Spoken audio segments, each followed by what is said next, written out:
ஓம் ஸ்ரீ வராகி தாயே போற்றி. என் அன்பு குழந்தையே, நாளை காலையில் 10 மணிக்கு முன்பாகவே இந்த வராகி அம்மாவின் பதிவு எப்படியும் உன் கண்களில் படும்னு எனக்கு தெரியும். ஆனால் நீ இதை முழுசாக கேட்டினாதான் அதன் முழு பலனும் உனக்கு கிடைக்கும். என் பதிவுகளை, என் வாக்குகளை நீ நம்பிக்கையோடு கேட்கும்போது கண்டிப்பாக உனக்கான பரிசு மிக பெரிய அளவில் உன் கைகளில் வந்து சேரும். ஆமேன் செல்லமே. எதை கொடுத்தா நீ சந்தோஷப்படுவியோ அதைத்தான் நாளை காலையிலேயே வெகு சீக்கிரமாகவே உன் கைகளில் இந்த வராகி அம்மா கொண்டு வந்து ஒப்படைக்க போகிறேன். அதன் மூலமாக உன் வாழ்க்கை மகிழ்ச்சி நிறைந்ததாக மாறப்போகுது. எப்போதும் எல்லா விஷயங்களையும் மனசுக்குள்ளேயே போட்டு கவலைப்பட்டு உருகி நீ எதுக்காக இப்படி தேஞ்சு போகிற?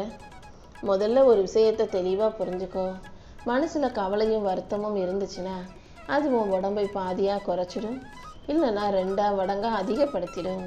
கவலைகள் எப்போதும் சதையை கொல்லக்கூடிய, சதையை தாக்கக்கூடிய மிகப்பெரிய ஆயுதங்கிறத புரிஞ்சுக்கோ.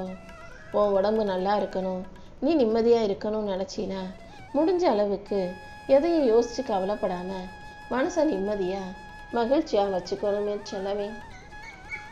தப்பை யார் செஞ்சாலும் அதுக்கு ஒவ்வொரு முறையும் தண்டனை கொடுக்கணும், அவங்கள திட்டணும், சண்டை போடணும்னு நினைக்காம அவங்கள குறை சொல்லி குற்றம் சாட்டாமல் மன்னிக்க பழகு. ஒரு முறை 2 முறை மன்னிக்கும் போது அவங்களுக்கே மனசு குத்தி, அவங்களுக்கே மனசு உறுத்தி அவங்க தவறுகள் செய்வதை குறைத்து கொள்ளலாம். 1 முறை 2 முறை மன்னிக்கிறதால ஒன்றும் உனக்கு பெரிய நஷ்டம் வந்துடாது என் செல்லமே. மிஞ்சி மிஞ்சி நீ யாரை மன்னிக்க போகிற? உன் கூட இருக்கவங்கள, உன்னுடைய உறவுகளை, உன் சொந்த பந்தத்தை, கூட பிறந்த இரத்த பந்தத்தை.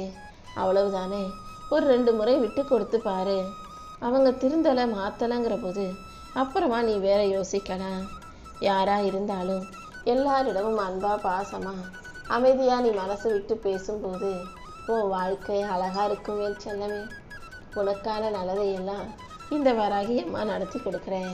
நீ சந்தோஷப்பட்டு மகிழ்ச்சி அடைந்து எனக்கு நன்றி சொல்லும் அளவில் உன் வாழ்க்கையே மிக அழகானதாக மாறும் என் செல்லமே. முதல்ல உன்னை நீ ரசிக்க பழகு.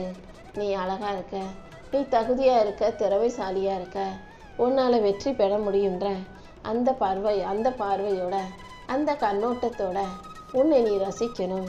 உன்னை நீ நேசித்து உன்னை நீ மதிக்கும்போது கண்டிப்பாக உன்னால் ஜெயிக்க முடியும். நீ என்னவோ உனக்கு திறமை இல்லை, உன்னால் முடியாது, இதெல்லாம் சரி வராதுன்னு நினச்சிக்கிட்டு இருக்க. ஆனால் நீ மனசு மட்டும் வச்சா போதிடும், எல்லா விஷயங்களும் தானாகவே சிறப்பாக உன் வாழ்க்கையில் மிக அழகாக அற்புதமாக நடந்துடும். உன் மேலே நீ நம்பிக்கை வைக்கிறது மட்டும்தான் பாக்கி. நீ உன்னை நம்பும்போது உன் வாழ்க்கைக்கான அழகான விஷயங்களை எல்லாம் இந்த வராகி அம்மா நானே நடத்தி கொடுத்துட்றேன் என் செல்லவே. எப்போதும் நீ செய்த தப்பு என்ன, நீ செய்த தவறு என்னங்கிறத யோசிச்சு மறுமுறை அதை செய்யாத அளவுக்கு உன் வாழ்க்கையை திருத்தி அமைச்சுக்கோ. ஏன்னா தானாக திருந்தாத எவரையும் அடுத்தவங்க திருத்த முடியாது. எந்த ஒரு மனிதன் தன் தவறை உணர்ந்து திருந்த முயற்சி செய்கிறானோ அவங்க மட்டும்தானே வாழ்க்கையில் முன்னேற்றத்தை பெற முடியும். தப்பே செய்யாதவனை குறை சொல்கிற இந்த உலகம் தப்பு செய்கிறவனை தலைமையில் தூக்கி வச்சு கொண்டாடுது. எப்போதும் தப்பு செய்கிறோன்னு தெரிஞ்சே அதை பெருசாக செஞ்சுக்கிட்டு சந்தோஷமாக தலையை நிமிர்ந்து வாழ்கிறவங்ககிட்ட போய் நீ அறிவுரை சொல்கிறது கல்லிடம் போய் கதை சொல்வதற்கு சமம். கல்லும் மண்ணும் உயிரற்ற விஷயங்கள் தானே, அதுக்கிட்ட போய் கதை சொன்னால் ஏதாவது நடக்குமா? அதே போல தான் தான் தப்பு செய்கிறோன்னு தெரிஞ்சே தப்பு செய்கிறவன உன் அறிவுரையால் திருத்த முடியாது. அவங்கள போக்கிலேயே விட்டுட்டினா அவங்களே தானாகவே கஷ்டப்பட்டு அடிபட்டு திருந்தி அப்புறமா உன்னை தேடி வருவாங்க என் செல்லமே. உன்னை விட்டுட்டு போகிற உறவுகள் யாராக இருந்தாலும் அவங்கள கெட்டுப்போன உணவாக நினச்சி தூக்கி எறிஞ்சிடு. உணவு கெட்டு போனதை நீ சாப்பிட்டீன்னா அது உன் உடம்புக்கு கெடுதலை விளைவிக்கும் அல்லவா? அதே போல தான் உன்னை விட்டுட்டு போன உறவுகளை நீ தேடி போகும்போது கண்டிப்பாக அதன் மூலமாக உனக்கு தான் பிரச்சனைகள் வரும். யார் உன்னை விட்டு போனாலும் அதை கண்டுக்காமல், தேடி போகாமல், கவலைப்படாமல் அதை அப்படியே விட்டுப்பிடி. தானாகவே எல்லாம் சரியாகும்படி இந்த வராகி அம்மா செய்வேன் என் செல்லமே. உண்மையிலேயே உன் மேலே அன்பு வச்சுருக்கவங்க யாரும் கண்டிப்பாக உன்னை விட்டுட்டு போக மாட்டாங்க. ஏன்னா உண்மையான அன்புக்கு விட்டு கொடுக்க தான் தெரியுமே தவிர, இறங்கி போய் அனுசரித்து வாழ தான் தெரியுமே தவிர, சண்டை போட்டுட்டு தூக்கி எறிஞ்சிட்டு விட்டுட்டு போக தெரியாது. அதனால தான் சொன்னேன், உன்னை விட்டுட்டு போனவங்க யாரும் உன் மேலே உண்மையான அன்பு கொண்டவர்களாக இருக்க மாட்டாங்கன்னு. காணாமல் போனவங்கள தேடினா கிடப்பாங்க. ஆனால் வேணும்னே உன்னை விட்டு விலகி போனவங்கள, உன்னை பார்த்துட்டு பார்க்காத மாதிரி போகிறவங்கள எப்படி நீ போய் தேடி பிடிப்பாய்? போனா போகட்டும்னு விட்டுட்டு உன் வாழ்க்கையை நீ வாழ தயாராகு. யார்கிட்ட ஒரு ரகசியத்தை சொல்கிறியோ, யாரிடம் உன்னுடைய கடந்த காலத்தில் நடந்த முக்கியமான நிகழ்வுகளை எல்லாம் பகிர்ந்து கொள்கிறாயோ, அப்பொழுது நீ அவங்கக்கிட்ட உன்னுடைய சுதந்திரத்தை இழந்து விடுற. அவங்க எப்போ யாரிடமாவது அந்த ரகசியத்தை சொன்னாலே அன்னையிலிருந்து நீ பயந்து பயந்து வாழ வேண்டியதாக ஆகிவிடும் அல்லவா? எப்போவுமே எல்லாருக்குமே கடந்த காலத்தில் நடந்த சில விஷயங்களை யாரிடமும் சொல்ல முடியாததாக, ரகசியமானதாக மறைத்து வைக்க வேண்டியதாக இருக்கும். உன் வாழ்க்கையிலையும் கடந்த கால நிகழ்வுகளை ரகசியம் யார்கிட்டையும் சொல்லாதன்னு மட்டும் யாரிடமும் சொல்ல வேண்டாம். சொன்ன மறுநாளே அது கண்டிப்பாக இன்னொருவர் காதுக்கு, ஒருவர் அல்ல 4 பேர் காதுக்கு போய் சேர்ந்துடுமே செல்லவே. ரகசியங்கிறது எப்போவுமே உனக்குள்ளே இருந்தால் மட்டும்தான் ரகசியம். எப்போது அதை நீ இன்னொருத்தட்ட சொல்கிறியோ அப்போதே அது உன்னை மீறி இந்த உலகத்துக்கு சொந்தமானதாக மாறிடும் என்று சொல்லவே. எந்த முக்கியமான விஷயத்தையும் உன் வாழ்க்கையில் இருக்கிறத யார்கிட்டையும் சொல்லாத. உன் பிரச்சனைகளுக்கு நீயே தான் எப்போதுமே காரணமாக இருக்க. ஒன்று அவசரப்பட்டு யோசிச்சுக்கிட்டு எதையாவது செஞ்சு வச்சிட்ற, அப்படி இல்லாட்டி யோசிக்காமல் ஏதாவது ஒரு தப்பான முடிவை எடுத்துடுற, அப்படி இல்லாட்டி ரொம்ப ரொம்ப சில விஷயங்களை போட்டு யோசிச்சுக்கிட்டே இருக்கே தவிர முடிவு எடுக்க மாட்டேங்கிறாய் என் செல்லமே. எந்த விஷயத்தில் எப்போ முடிவெடுத்தா சரியாக இருக்குன்றத நீ புரிஞ்சு செயல்படு. செய்யலாமா வேணாமா, சரி வருமா வராதான்னு யோசிச்சுக்கிட்டே இருந்தீன்னா வாழ்க்கை சரியில்லாமல் போயிடும். யோசிக்கிறதுக்கு ஒரு அளவு இருக்குது. அளவாக யோசிச்சுட்டு சிறப்பாக செயல்பட மறக்காதே என் செல்லமே. யாருமே உன்னை குறை சொல்லக்கூடாது, யாருமே உன்னை பழி சொல்லக்கூடாது, யார் உன்னை பற்றி பேசவே கூடாதுன்ற அந்த எண்ணத்தை முதல்ல தூக்கி போடு. விமர்சனங்கள் இருக்கும்போது, குறை குற்றங்கள் பழி உன் மீது போடப்படும் போது தான் உனக்கான தெளிவு பிறக்கும். நம்ம எதை சரியாக செய்கிறோம், எதை தப்பாக செய்கிறோன்ற அந்த தெளிவு உனக்குள்ளே வருமேன்னு செல்லமே. விமர்சனங்கள் இல்லாமல் ஒரு மனுஷனுடைய வாழ்க்கையில் வளர்ச்சி இல்லை. ஒன்று விமர்சனங்கள் உன்னை பற்றி சொல்கிறாங்கன்னாலே நீ ஏதோ ஒரு விதத்தில் வளர்ச்சி அடைஞ்சு முன்னேறி போய்கிட்டு இருக்கன்னு தான் அர்த்தம். அதனால் விமர்சனங்கள் சொல்வதை தடுக்காதே. சொன்னால் சொல்லிட்டு போட்டோம். அவங்களுடைய சிந்தனை, அவங்களுடைய வாய், அவங்களுடைய வார்த்தைகள். அதை ஏற்றுக்கிறதும் ஏற்றுக்காததும் உன் கைகளில் தானே இருக்குது. நல்ல விமர்சனங்களை எடுத்துக்கோ. கெட்ட விமர்சனங்களையும் குறை சொல்லும் விமர்சனங்களையும் ஒதுக்கி வச்சுட்டு வாழ்க்கை எப்படி அழகாக வாழணுன்றதை யோசித்து போய்கிட்டே இரு. உன் வாழ்க்கையில் நீ மென்மேலும் வளர்ந்து முன்னேற்றம் அடைவதற்கு இந்த விமர்சனங்களை எல்லாம் உரமாக வச்சுக்கோ. இந்த விமர்சனங்களை தாண்டி உன்னை வெற்றி பெற செய்ய இந்த வராகி அம்மா இருக்கும்போது நீ எதுக்கும் கவலைப்பட வேணாம். இந்த வராகி அம்மா என்னையவே ஒவ்வொருத்தரும் ஒவ்வொரு விதமாக குறை சொல்லிக்கிட்டும் விமர்சிச்சுக்கிட்டும் என் மேலேயே கோபப்பட்டு கொண்டும் வருத்தப்பட்டு கொண்டும் தான் இருக்காங்க. நான் எல்லாருக்கும் என்னதான் நல்லது செஞ்சாலும் கூட நான் செய்கிற நல்லதை கெட்டதாக புரிஞ்சுக்கிட்டு நான் எதுவுமே செய்யலான்னு வேற என்னை குறை சொல்லும் இந்த உலகம் மனிதனாகிய உன்னை மட்டும் விமர்சிக்காமல் விட்டுவிடும் தான் நினைக்கிறேன். யார் உன்னை விமர்சித்தாலும், யார் உன் மேலே பழி போட்டாலும், குறை சொன்னாலும் நீ எதையும் கண்டு கொள்ள வேண்டாம். யாராக இருந்தாலும் அவங்கள உனக்கு பிடிக்கும்னு நீ நினச்சிட்டினா அவர்களுடைய குணத்தையும் அவர்களுடைய விருப்பத்தையும் கூட நேசிக்க ஆரம்பி. ஏன்னா ஒரு மனிதனை நேசிப்பதற்கு முன்பாக அவங்களுடைய குணம், அவங்களுடைய கொள்கை, அவங்க விருப்பங்களை தெரிஞ்சுக்கிட்டினா நீ அதை நேசிக்கலாம். குணம் என்ன குறை என்னன்னு தெரியாமல் பழகிட்டு அப்புறமா அவங்கள குறை சொல்லிக்கிட்டே இருக்கக்கூடாதல்லவா? உண்மையிலேயே நீ ஒருத்தர் மேலே அன்பு வச்சினா அவங்களுக்கு பிடிச்சது உனக்கும் பிடிக்கும். இப்படி தான் மனிதர்களுக்குள்ள நட்புகளும் உறவுகளும் வளருது.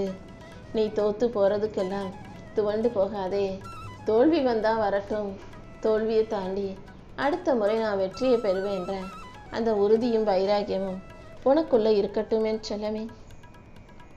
கீழே விழுந்து எழுந்திருக்கிறதுல தப்பே இல்லை. நீ கீழே விழுகும்போது தானே நீ கீழே விழுறதை பார்த்து யார் சிரிக்கிறாங்க, யார் சந்தோஷப்படுறாங்க, யார் உனக்காக கை கொடுக்க ஓடி வர்றாங்கன்னு தெரியும். அதனால் கீழே விழுந்து எந்திரி. ஆனால் விழுகும்போது உன்னை சுற்றி இருக்கிறவங்களையெல்லாம் நீ சரியாக கண்காணிக்கவும் கணிக்கவும் தயாராகு. அப்போது உனக்கு நல்லவங்க யாரு கெட்டவங்க யாருன்றது தெளிவாக புரிஞ்சிடுமே செல்லமே. நம்பிக்கை துரோகம் செய்கிற மனிதர்கள் எல்லாருமே எப்போதுமே நல்லா தெரிஞ்சவங்களா, நீ நம்பியவர்களா, உன்னோட அதிக பழக்கம் உள்ளவர்களாக தான் இருப்பாங்க. அதிகம் நம்பியவர்களிடமிருந்து மட்டும்தான் ஏமாற்றமும் துரோகமுமே கிடைக்குன்றத நீ மறுக்க முடியாது. யாரையாவது நீ தலையில் தூக்கி வச்சு கொண்டாடணும்னு நினச்சினா அது குழந்தைகளாக மட்டுமே இருக்கட்டும். குழந்தைய தலைக்கு மேலே தூக்கும்போது கையில் அதிக பாரமும் இருக்காது. அவங்க உனக்கு எந்த துரோகமும் செய்ய மாட்டாங்க. வேறு யாரை நீ தலைமையில தூக்கி வச்சு கொண்டாடினாலும் அவங்க உன்னை அடித்து கீழே தள்ளி இறக்கி துரோகம் செஞ்சு ஏமாத்த கண்டிப்பாக முயற்சி செய்வாங்க தானே. நீ உண்மையாக நேர்மையாக இருக்கிறதாலேயே பல பேர் உன்கிட்ட பழகாமல் உன்னை விட்டுட்டு விலகி போகலாம். உனக்கு நிறைய நண்பர்கள் இல்லாமல் போகலாம். ஆனால் நல்லவங்க சரியானவங்க உன் நேர்மைக்காக நல்ல குணத்துக்காக நிச்சயமாக உன்னை தேடி வருவாங்க. நேர்மையானவர்களை சுற்றி எப்போதும் சரியான மனிதர்கள் இருப்பாங்கன்றதை புரிஞ்சுக்கோ. உனக்கானது என படைக்கப்பட்ட அத்தனையும் இந்த வராகி அம்மா கண்டிப்பாக உன் கைகளில் கொண்டு வந்து சேர்ப்பேன். எதுக்காகவும் நீ வருத்தப்பட வேணாம். சிரிப்பை விட கண்ணீருக்கு தான் மதிப்பு அதிகம். ஏன்னா அடுத்தவங்களை பார்த்த உடனே சிரிக்க முடியும். அவங்கள ஒரு உன் மனசில் என்ன கவலை இருந்தாலும் வருத்தம் இருந்தாலும் கோபம் இருந்தாலுமே கூட அடுத்தவங்களை பார்த்தா சிரிப்பு வந்துடும், சிரிக்க முடியும். ஆனால் அடுத்தவங்களுக்காக கண்ணீர் வடிக்க முடியாது தானே. யார் மேலே உண்மையான அன்பு வச்சிருக்கியோ, யாரை நீ முழுசாக நம்புறியோ அவர்களிடம் மட்டும்தானே உனக்கு கண்ணீர் வரும். உண்மையான அன்பு இல்லாமல் ஒருத்தர் கஷ்டப்படும் போது அதை பார்த்து கண்ணீரை சிந்த முடியாது. அதனால தான் சொன்னேன், நீ யாருக்காக கண்ணீர் வடிக்கிறியோ அதே போல் உனக்காக யார் கண்ணீர் வடிக்கிறாங்களோ அவங்க தான் உனக்கான உண்மையான நல்ல உறவுகளாக இருப்பாங்கன்றத நீ புரிஞ்சு நடந்துக்கோ. உன்னை வீழ்த்தவே முடியாதுங்கிறது வெற்றி அல்ல, விழுந்தாலும் நான் எந்திரிப்பேங்கிறதுக்கு பேர் தான் வெற்றி. எத்தனை முறை நீ கீழே விழுந்தாலும் தோற்றாலும் மறுபடியும் தைரியமாக எழுந்து நிற்க தயங்காதே. அன்பு, இரக்கம், மரியாதை இதையெல்லாம் அடுத்தவங்க உனக்கு கொடுக்கணும்னு நீ எதிர்பார்த்து வாழாமல் முதல்ல இதையெல்லாம் நீ அடுத்தவங்களுக்கு கொடுத்து பழகு. எல்லார்கிட்டையும் அன்போட பழகு. யாருக்காவது ஒரு கஷ்டம்னா இரக்கத்தோட மனிதாபிமானத்தோட உதவி செய். எல்லாருக்கும் சின்னவங்களோ பெரியவங்களோ வயசு வித்தியாசம் இல்லாமல் மரியாதை கொடுத்து பேசி பழகு. இப்படி அன்பும் இரக்கமும் மரியாதையும் உனக்குள்ளே இருக்கும்போது நீ அடுத்தவங்களுக்கு அதை கொடுக்கும்போது அது கண்டிப்பாக பல மடங்கா உன்னை நோக்கி திரும்ப வருமேன்னு செல்லமே. அடுத்தவங்க உனக்கு கவலையை கொடுக்கலாம், கஷ்டத்தை கொடுக்கலாம். ஆனால் புன்னகை உனக்குள்ள இருந்து தான் வரணும். எல்லாரையும் பார்த்து சிரிக்கவும் எல்லாரையும் சந்தோஷமாக வச்சுக்கவும் தயாராரு. இந்த வராகி அம்மா உனக்கு துணையாக இருக்கும்போது நீ எதுக்காகவும் கவலைப்பட வேணாம். வாழ்க்கை கற்றுக் கொடுக்கறது ஒன்றே ஒன்று தான். உன்னை வெறுப்பவர்களை தேடி போகாதே. அதே போல் உன்னை விரும்புபவர்களையும் நீ விட்டு விடாதே என் செல்லமே. உன்னை விரும்பி யார் தேடி வந்தாலும் அவங்கள உன் கூடவே வச்சுக்கிட்டு வாழ்க்கையை நல்லபடியாக வாழ தயாராகு. யாராவது உன்னை வெறுத்து வேணான்னு ஒதுக்கிட்டு போனாங்கன்னா நீ அவங்கள தேடி போக வேண்டாம். உன் மனசில் பட்டதையெல்லாம் சொல்லு, ஆனால் அடுத்தவங்க மனசு பட்டு போகும்படி சொல்லாதே. யார்கிட்டையாவது எதையாவது சொல்லணும்னு நினச்சின்னா அவங்க மனசு நோகாத அளவுக்கு, கஷ்டப்படாத அளவுக்கு, காயப்படாத அளவுக்கு எல்லா விஷயங்களையும் பார்த்து பொறுமையாக எடுத்து சொல்ல பழகிக்கோ என் செல்லமே. உன்னை தூக்கி விடுபவர் உன் தகுதியையும் திறமையும் அறிந்தவராக இருப்பாங்க. உன்னை தூக்கி எறிஞ்சவங்க உன் தகுதியை புரிந்து கொள்ள போவராக இருப்பாங்க. யார் உன்னை தூக்கி எறிஞ்சாலும் அவங்க முன்னால் நீ ஜெயிச்சு காட்டி நீ தகுதி உள்ள பிள்ளை, திறமைசாலி, புத்திசாலிங்கிறத அவங்களுக்கு நிரூபிச்சிருன்னு செல்லவே. உன்னை தூக்கி விடுறவங்களுக்கும் நீ நன்றி உணர்வோடு இரு. உன்னை தூக்கி எறிஞ்சவங்களுக்கும் நன்றி சொல்லிட்டு அப்புறமா உன் வாழ்க்கை பயணத்தை தொடர்ந்து வாழு. ஏன்னா எல்லாரும் நல்லவங்களாக இருந்தால் உன் வாழ்க்கை அனுபவம் சுவாரஸ்யமாக இருக்காது. 4 பேருக்கு உன்னை பிடிக்காமலும் இருந்தால் தானே அவங்க முன்னால் நீ வாழ்ந்து காட்டணுன்ற வைராக்கியத்தோடு வாழ்ந்து வாழ்க்கையை ஜெயிச்சு நிற்க முடியும். அதுக்காக தான் இந்த வராகி அம்மா இதை சொன்னேன்.